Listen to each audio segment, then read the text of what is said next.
Hello.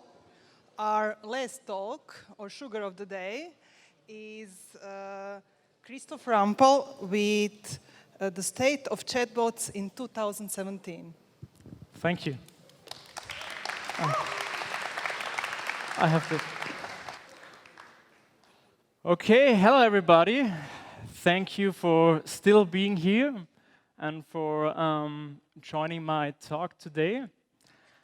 In fact, I know that I'm the only thing standing between you and the free beer, so I think that's very challenging for me. But I try to make the talk short so we can all enjoy the beer afterwards. So my talk is called The State of Chatbots in 2017.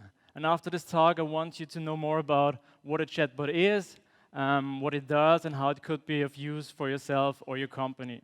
So this is my goal today. But let's start with some information about myself. So I'm called Christoph Rumpel, as you already heard, and I'm a developer from Vienna in Austria. And I have a Twitter account and a blog where I talk about all stuff about PHP, the Laravel framework, and of course chatbots. So if you have any question about that or want to talk about some of that stuff, just contact me and we'll get in touch. In Vienna, I work for a company called Listenacre. We're a digital lab, and we help bigger companies in the fields of innovation, user experience, design, but also in development. And for the last 1.5 years, we're doing a lot of chatbots, and we kind of have now a love relationship with chatbots, and especially me, because it's my main part of the work there. So why did we start looking into chatbots, or why did we build chatbots? So we have some goals in our company, like, of course, we want to stay up to date with the latest technology. So what is out there, what is new, we need to take a look at that because that's important for us and for our business, of course. And of course, we love to try out new stuff because it's the fun part of our work. Try out the new stuff, try the latest technologies, and try to build something with that, and hopefully you're allowed to use it in your daily work or put something new to your stack.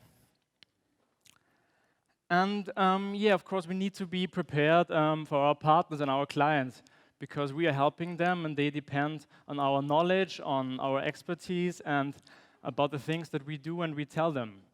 Because at the end, we are helping to shape the digital future, and that's important for us. And this is why we started looking into chatbot, because there was this big hype, and still is. And since then, we've built 3 chatbots, and I shortly want to introduce you 3 of them.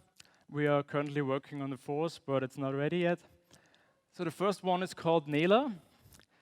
She is a chatbot for the Facebook Messenger, and it was our first bot and an experience for us to show that chatbots could be of great use in the fields of education.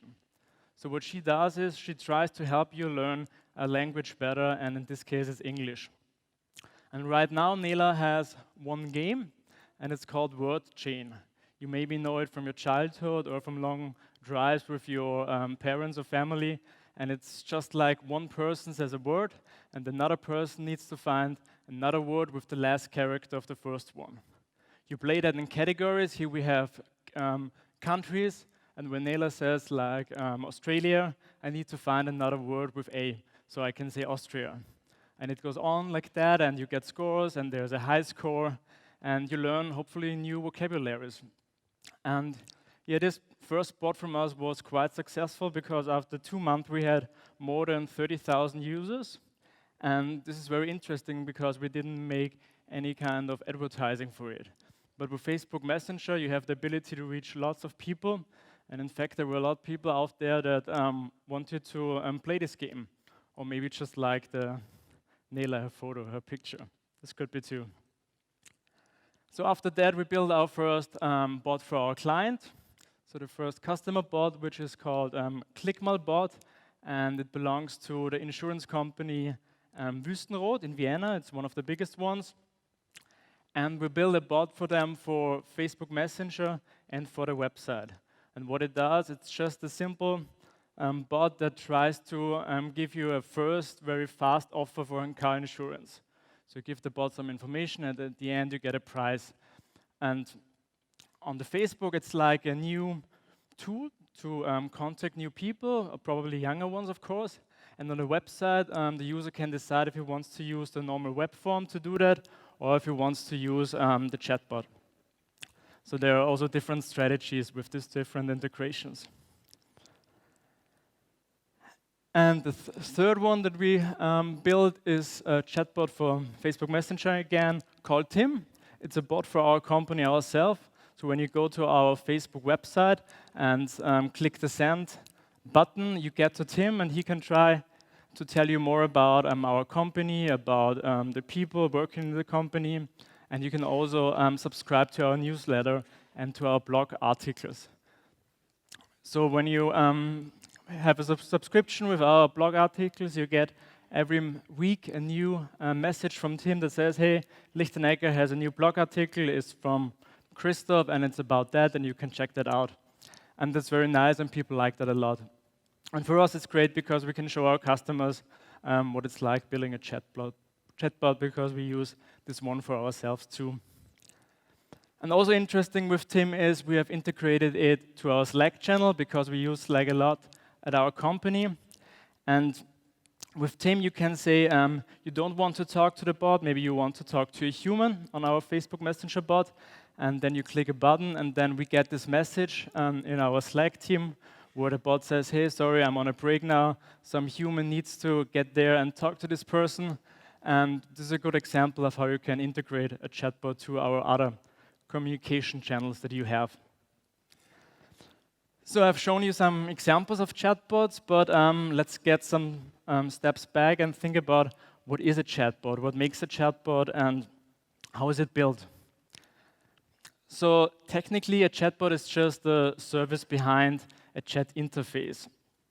So we all know these chat interfaces from the messengers and from other chats, and the bot is just an application that is connected to this interface, and every message that is sent to this interface gets to the application, and then the application has the chance to send something back. So technically, the bot is just that. But you can also think of a chatbot as a new interface for your product, for your service, or for your company. And this is a huge chance because it's quite different from other interfaces you have to your product. And when we talk about chatbots, we also need to talk about why it's relevant today. Why am I talking about it, or why you should consider building chatbots? And there are several reasons for that. So first, we have this graph comparing the usage of the big social networks compared to the big social messengers. And in late 2015, this is when those graphs are crossed, was the first time that the messaging apps had more monthly active users than the social platforms. So Facebook Messenger and WhatsApp, or Viber and WeChat from Asia have more monthly active users than Facebook social platform itself, or Instagram, or Snapchat. And this is showing a little shift in how people are communicating and how people are using this stuff right now. And this tells us that we need to take care, okay, in the future, here's something different happening, and we need to be aware of that. Here we have some numbers of these big messenger apps. So we have Facebook Messenger and Facebook WhatsApp with about 1.3 billion monthly active users. So this is really a huge number when we think about it. So a lot of people are using these channels, and it's a big chance for lots of products and services to take advantage of that. And then we have others from Asia like WeChat or Skype or Telegram, which are really monthly used a lot here in Europe too. And the last reason why chatbots are relevant today, because we have a problem with too much information. We have an information overload on website, on apps. Everywhere we try to put in all the information that the user probably wants, and it's difficult for the user to find it's just one little piece of information that he needs, and you show him everything. And this is a problem where chatbots could help you, because chatbots are a conversational interface. So maybe the bot says something like, hey, how can I help you? This is the only thing that the bot sees, maybe as his first message. And then if the bot works, you can just give him this one little piece that he wants. And for the user, it's a great experience, and it can improve your product, of course. Just need to make a little sip.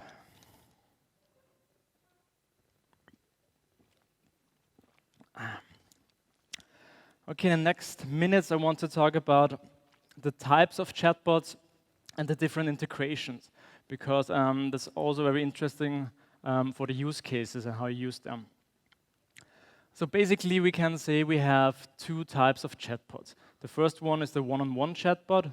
It's maybe the most ones that you know. It's sort of, the chatbot is like a contact and you talk to him like to a friend on Facebook Messenger or Telegram, and you're on a private channel with him.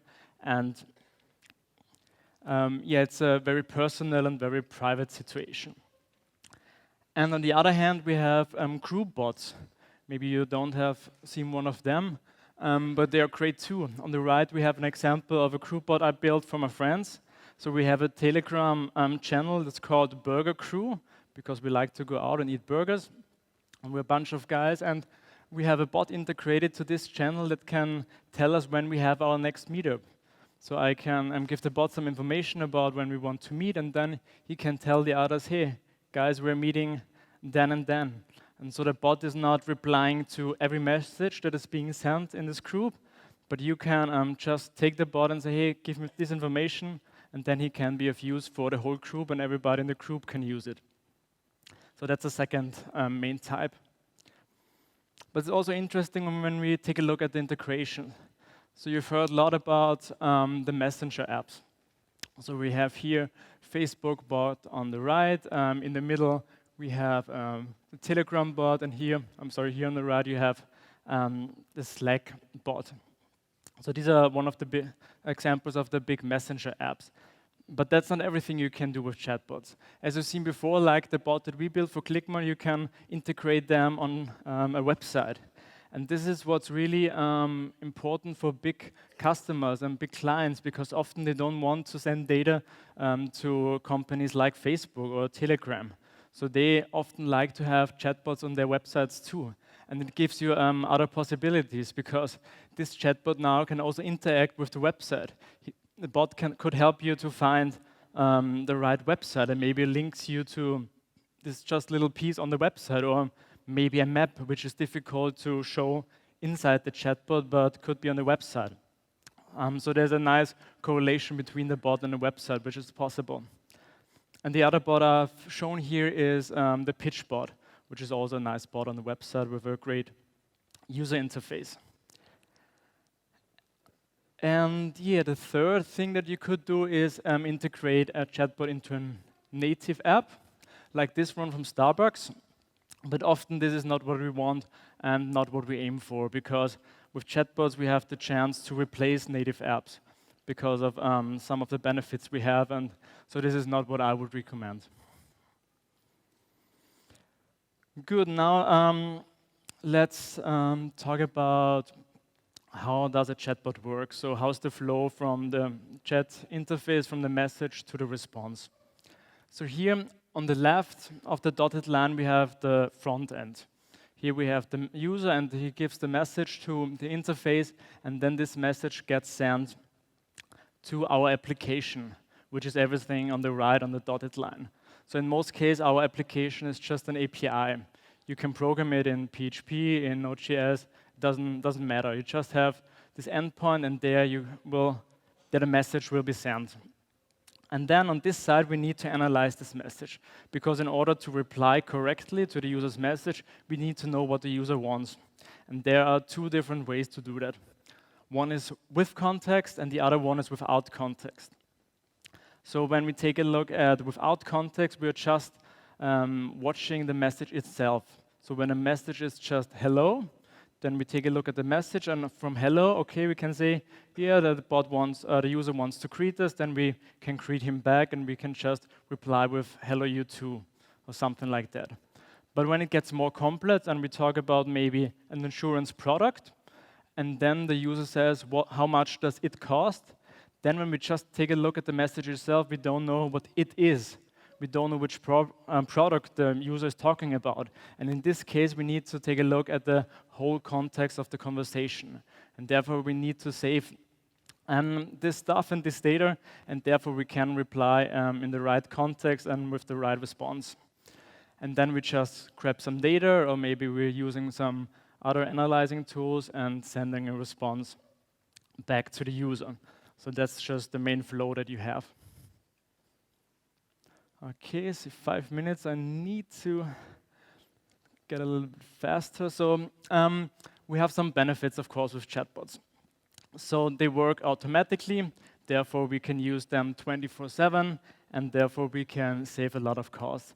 That's especially interesting for big companies because they, of course, try to save money, and with chatbots they can do that. Then with chatbots we have the chance to use natural language because the way we think about chatbots and we want them to that we are able to use them is that we can talk to them naturally, like I would talk to you or I would talk to my family. So when we can do that, it's a much easy and nice way to talk to an application or a machine and maybe later to a robot. Then we also have the chance to make a deeper relationship with chatbots and maybe to your company too when it has a chatbot, because with chats we're used to use in this one-on-one situation, and it's more personal than maybe a newsletter or a Facebook post. And this is a huge chance for companies.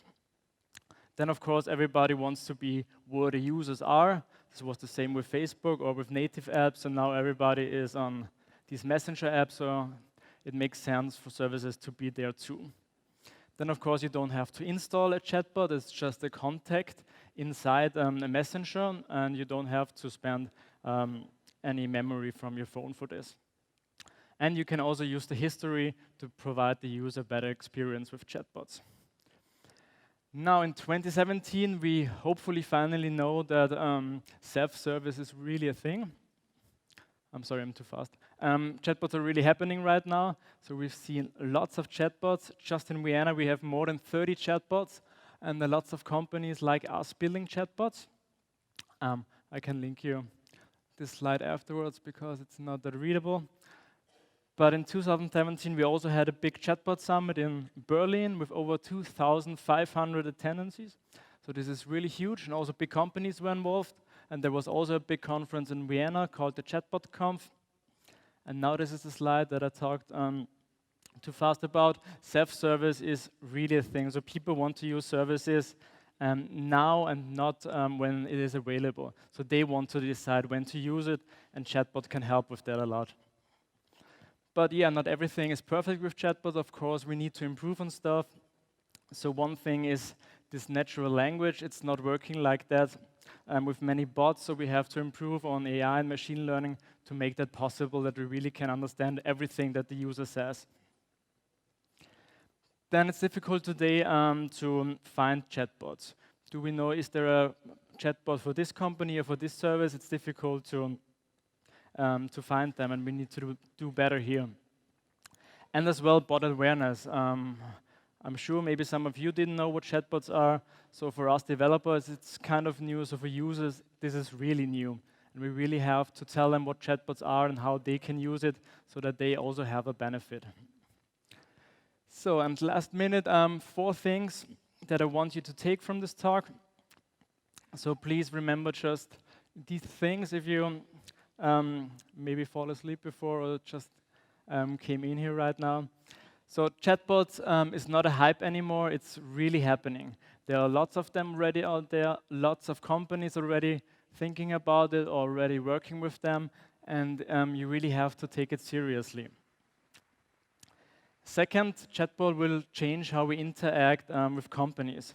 So we've seen lots of new generations are working with these messenger apps, and in the future they will want to contact services and companies also through these messenger apps. So we really have to be prepared for the users, and so we don't lose our clients in the future. Then the third one, you should really start now thinking about chatbots, talking about them, maybe building your first one. Of course, we don't need a chatbot for everything. That's not what we want, but you should consider it, of course, and discuss it in your company. And last thing today, if you want to start building chatbots, check out this PHP library called Botman. It's a library that helps you to build multi-platform chatbots, so for Facebook, WhatsApp, Telegram, with just one code base. So this is really cool, and I use that a lot too, and one of the main contributors there too, so please check it out. It's botman.io, and it's really easy to build your first chatbot. Okay, this was it. Thank you very much, and please don't forget to give me feedback, and of course the other ones too, because I want to improve my talking skills too. Thank you very much. Thank you, Christoph. So, any questions? Okay.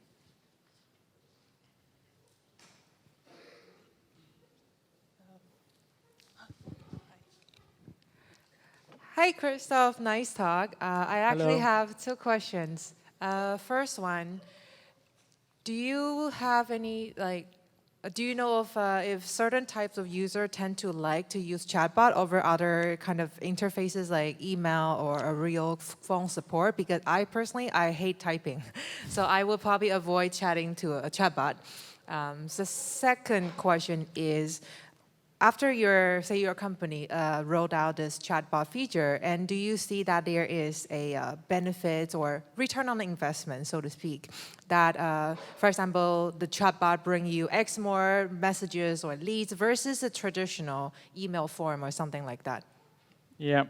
So first question, you don't want to write that much, yeah? I totally understand that.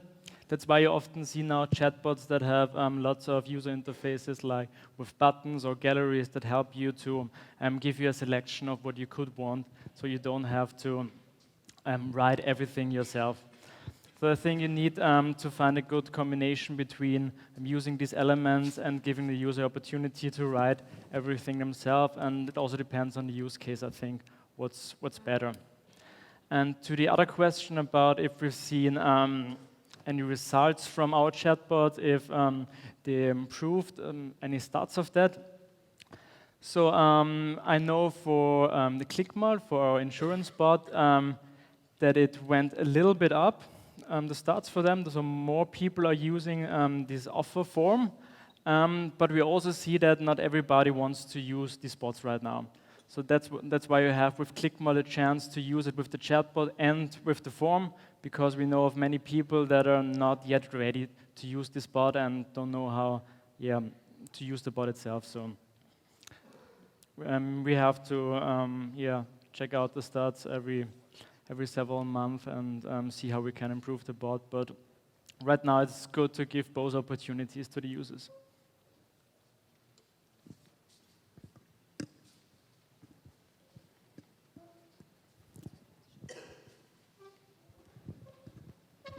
Hi, thank you for the talk. Hello. So in my experience, chatbots can be really frustrating when they don't work. Do you have any tricks that you've learned along the way on how to make sure the users write in a way you expect and that they don't have a bad experience? Yeah. So we see that a lot, that people try to build complex bots, but they really easily start failing, and it gets really frustrating for the user, and this is not what we want. So what I recommend today is build really simple bots, make really clear what is possible with the bot and what is not. So we are also building bots that just have these user interface elements like buttons or galleries or maybe a slider and something like that, where you not always have the chance to type something in and use a combination of this input with text and the input with other elements. But yeah, it's really important to make clear what is possible with the bot and try to build it very easy and simple, and then you can build up on that, but that's what I would recommend. Any more questions? The Rust guy. Hi, Hey. great talk. I just wanted to ask, what do you use for natural language parsing? Do you use a service? Do you use something homegrown, or does the library you mentioned solve that for you? Yeah, so what we use is API AI. It's a service which is bought by Google. It's a big one, and another big one is with AI, which was built by Facebook. So these are two services that you can use. So you send the message to the service, and you get back more information about this sentence and what it could be about. And this is what we use here. Thank you. You're welcome. Any more? Okay, thank you. Now it's beer time, I think. Thank you very much.